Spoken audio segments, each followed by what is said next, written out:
during this wonderful moment in their lives. By your presence, you celebrate with them the love that they've discovered in each other, and you support their decision to commit themselves to one another for the rest of their lives. Today, their relationship changes. All of us know that it will grow and become stronger and better. Indeed, this is a day of hope, a day in which Nathan and Katie demonstrate their commitment, devotion, and mutual respect, as well as their faith and love in one another. You who are gathered here as witnesses are called to continue your support and encouragement as they unite in marriage. We all know marriage is more than two people standing up here repeating their vows. Part of the art of marriage is finding room for the things of the Spirit. Katie and Nathan will now read out lines from the Song of Solomon, chapter 2, verse 1 to 17, in turn. I am the rose of Sharon and the lily of the valleys. As a lily among thorns, so is my love among the daughters. As the apple tree among the trees of the wood, so is my beloved among the sons. I sat down under his shadow with great delight, and his fruit was sweet to my taste. He brought me to the banqueting house, and as his banner over me was love. Say me with falcons, comfort me with apples, for I am sick of love. His left hand is under my head, and his right hand doth embrace me. I charge you, O ye daughters of Jerusalem, by the roses, and by the hinds of the field, that ye stir not up, nor awake my love, till he please.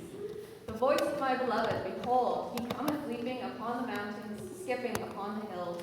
My beloved is like a roe or a young hart. Behold, he stands behind our wall. He looks forth at the windows, shewing himself through the lattice. My beloved spoke, and unto he said to me, Rise up, my love, my fair one, and come away. For lo, the winter is past, the rain is over and gone. The flowers appear on the earth, the time of the singing of birds is come, and the voice of the turtle is heard in our land. The fig tree puts forth her green figs, and the vines with the tender grape give a good smell. Arise, my love, my fair one, and come away. O my dove, that art in the clefts of the rock, in the secret places of the stairs, let me see thy countenance, let me hear thy voice, for sweet is thy voice, and thy countenance is comely. Take us, the foxes, the little foxes that spoil the vines, for vines have tender grapes. My beloved is mine, and I am his. He feeds among the lilies. Until the daybreak, the shadows flee away. Turn, my beloved, and be thou like a roe or a young hart upon the mountains of Bether.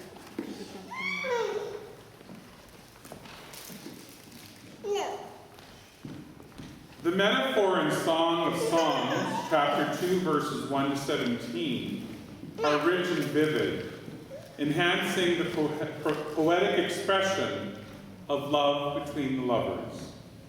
Here are some key metaphors and their meanings. The rose of Sharon and the lily of the valleys in verse 1. The woman describes herself as a rose and a lily, growing wild, symbolizing beauty and purity. The man responds by comparing her to a lily among thorns, contrasting her uniqueness and beauty with the others.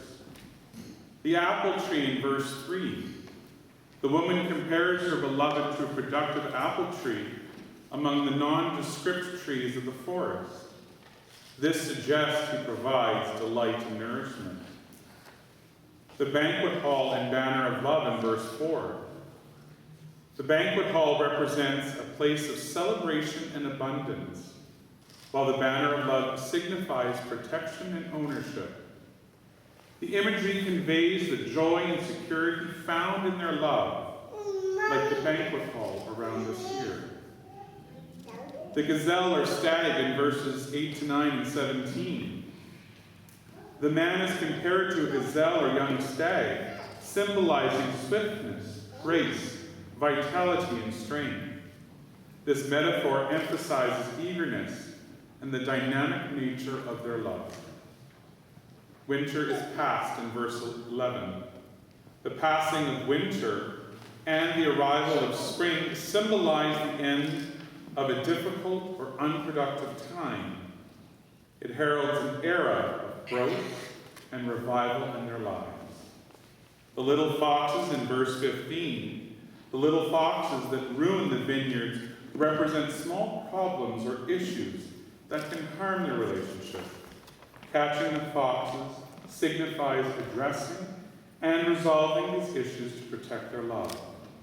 Love needs work, just like a farm or a garden needs an attentive farmer. The vineyards in bloom in verse 15. The blooming vineyards symbolize the flourishing and fruitful nature of their love.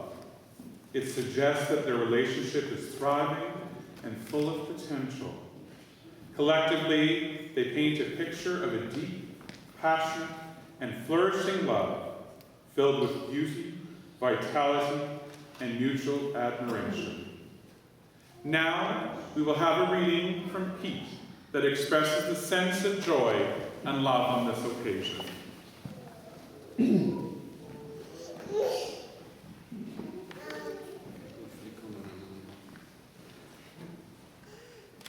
Verse 45, my heart is inditing a good matter. I speak of the things which I've made touching the king. My tongue is the pen of a ready writer. Thou art fairer than the children of men. Grace is poured into thy lips.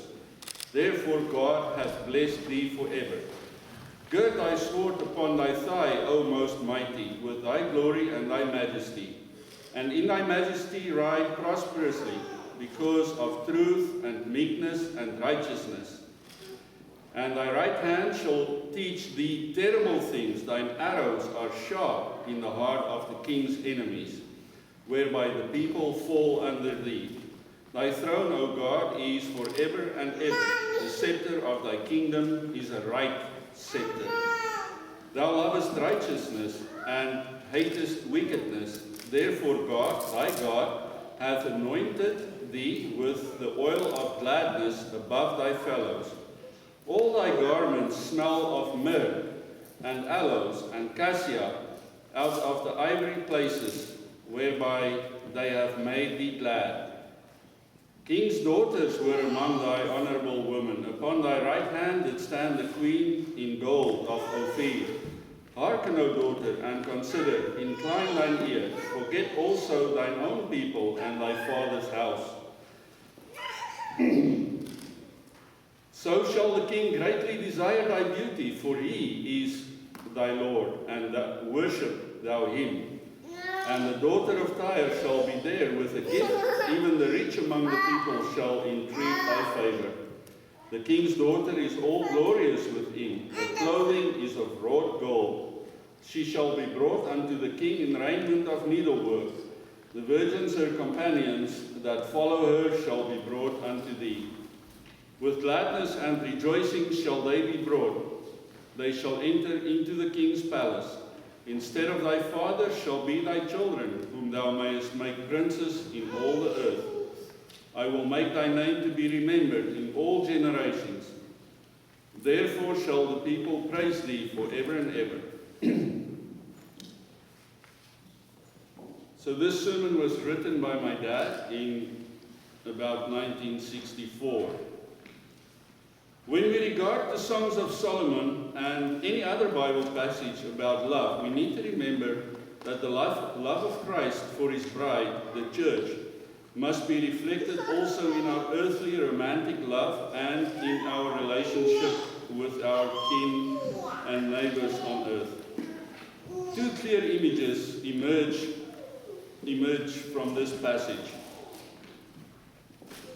Song of Songs, chapter 2. The nature of love, on the one hand, and stumbling blocks, hindrances, obstacles, dangers to the full expression of this love, on the other hand.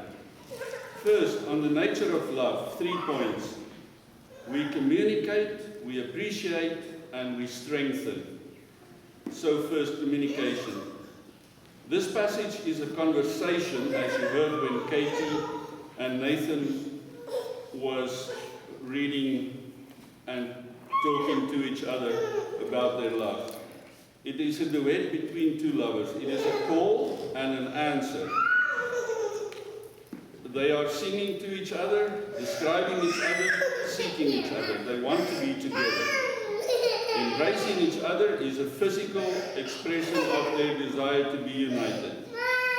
Natural true love brings together. It does not separate. It is unthinkable that, apart from God, they will seek or accept any third party in a romantic marital love relationship. This love rejects anything weird or foreign. It is natural. There is room for only two, as ordained by God in Genesis 1:27, and as in these verses. Verse 16, my beloved is mine and I am his. So there's room for only two. In marriage, the lovers are also friends. Friendship as between Jonathan and David. I guess your name comes from that.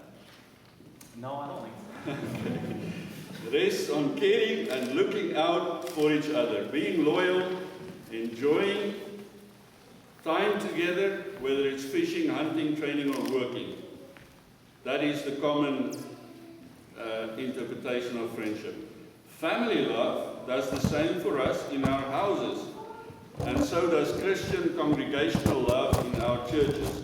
All these kinds of love are tied together and confirmed by our love for God and His love for us, and we will remain true to God and we will seek His countenance. So that is the first part, the communication. Then, appreciation. Look at how beautiful they are and how beautiful their relationship is, as described in these verses. I am the rose of Sharon and the lily of the valleys. It is as if she says, I'm just a little wildflower in the valley, nothing more. How did you notice me? How can you love me? But he counters immediately. As the lily among the thorns, so is my love among the daughters. Me, you stand out amongst them like they have so much background. She carries on with flowery phraseology, using images of celebration and conquest. He brought me to the banqueting house, and his banner over me, like a flag, like a logo of a business, was love. Her language conveys praise and wonder that she was the one that he noticed and chose. And his answers convey that she was the loveliest, the best, everything he could wish for. You should constantly say this to each other throughout your marriage. If only you continue to find beauty and virtue and value and wonder in each other. Men and women, this man and woman should remain romantic. Watch the full moon together. Say appreciative things to each other. To the congregation, our relationship with Christ must also remain our first love. God is our hero, and we cannot fathom why He chose us as His children from amongst all the people in the world. And then the third thought about love is about reinforcement, strength, sustainment, and refreshment. Lovers sustain and refresh each other, inspire each other. They are the secret powers in each other's life. The old saying, behind each successful man there is a strong woman, is true. Christ is the power and motivation in our faith love. He loved us first, and He stays true to the end, and we serve Him with fervor. That's on the positive side, and just briefly, since it is in this part of Scripture, the stumbling blocks, which I'm sure you will never have to face. Oh, I charge you, daughters of Jerusalem, by the roes, by the hinds of the field, don't stir up nor awake my love till He please. From outside, catch us the little foxes that spoil the vines, for our vines have tender grapes. Do not let the small things, the daily little chores, the cares of life become more important than your love. Always make time for love, even if the dinner is not made yet. Keep perspective on what the core of your relationship is and take care of it with sunshine, with fertilizer, with water. You would know, you come from a farming family. And take the weeds and the little jackals out. Similarly, spray it often. We must take care of faith life in the congregation by focusing on God and His love for His bride, the church. And we must constantly weed and chase after little jackals that attack the church and would want to make it stray from the true teachings of Christ. The Lord has given us His commandments as in Matthew 22. Master, what is the greatest commandment in the law? And Jesus said to him, Thou shalt love the Lord thy God with all thy heart and with all thy soul and with all thy mind. This is the first and the great commandment. And the second is like unto it, or similar to it, as we would say today. Thou shalt love thy neighbor as thyself. Thank you for letting me borrow and read my Father's words here today. Thank you.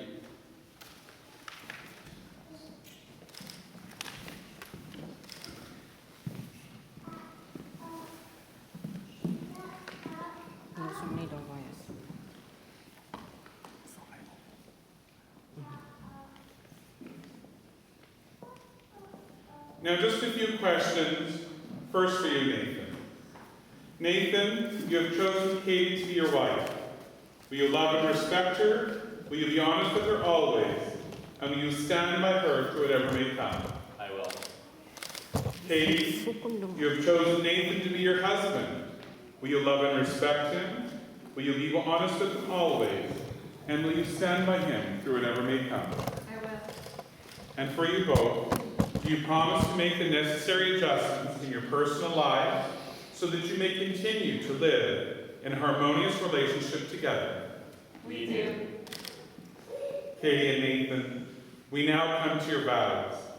May I remind you that saying your vows is one thing, but nothing is more challenging than living them day by day.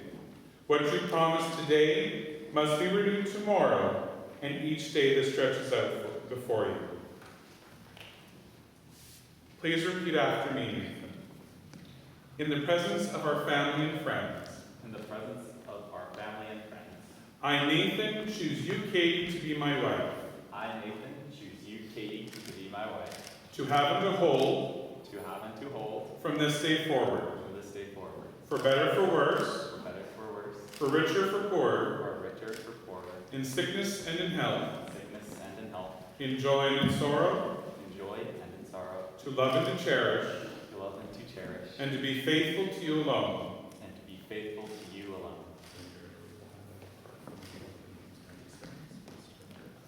I do solemnly declare that I do not know of any lawful impediment why I, Nathan, may not be joined in matrimony to Katrina, and I call on these persons here present to witness that I, Nathan, do take you, Katrina, to be my lawful wedded spouse.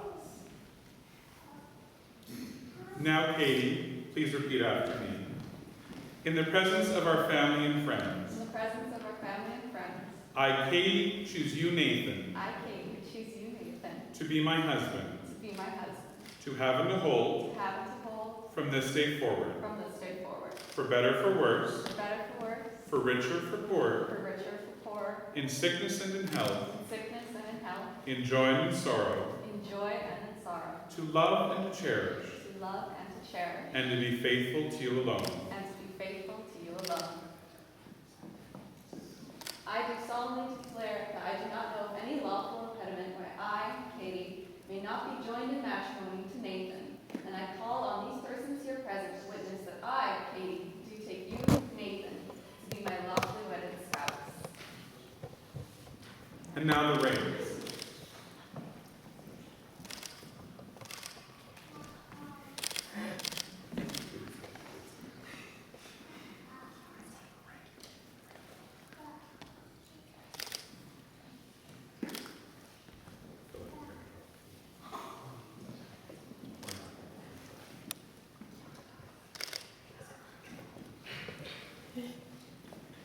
It's well tied, that's safe. They're not going anywhere.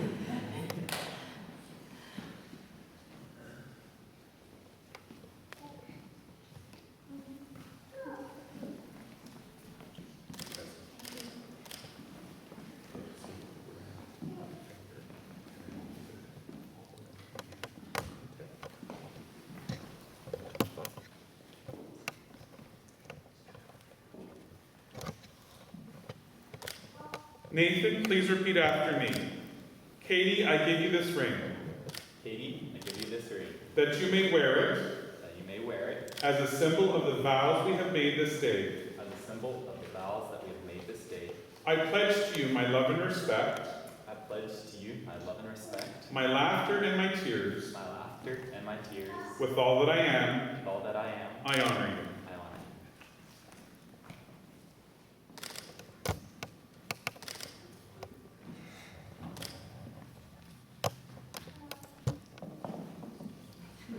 It's a fit. Eureka.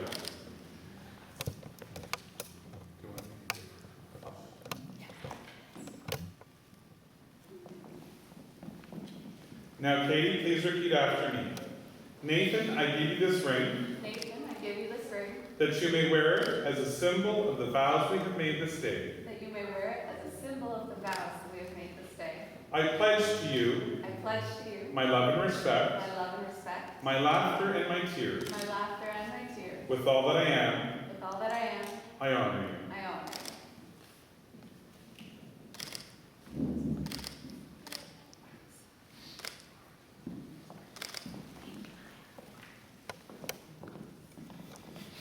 Now may those who wear these rings live in love all their days.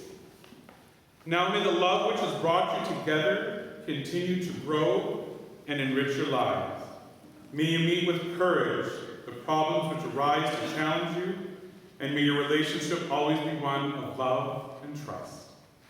May the happiness that you share today be with you always, and may every word you have pledged here be a living truth in your lives. Nathan and Katie, we have heard your promise to share your lives in marriage. We recognize and respect the covenant of marriage you have made here this day before us and God as witnesses. Therefore, I, Stephen Boucher, a marriage commissioner by virtue of the powers vested in me in the Marriage Act of 2021, do hereby pronounce you, Nathan and Katie, to be married. You may now seal your vow with a kiss.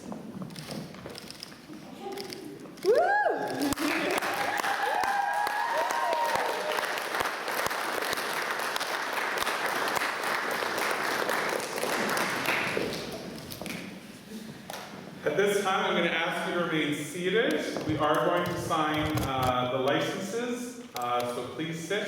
Play on your phone if you need to. We'll just do a couple of minutes.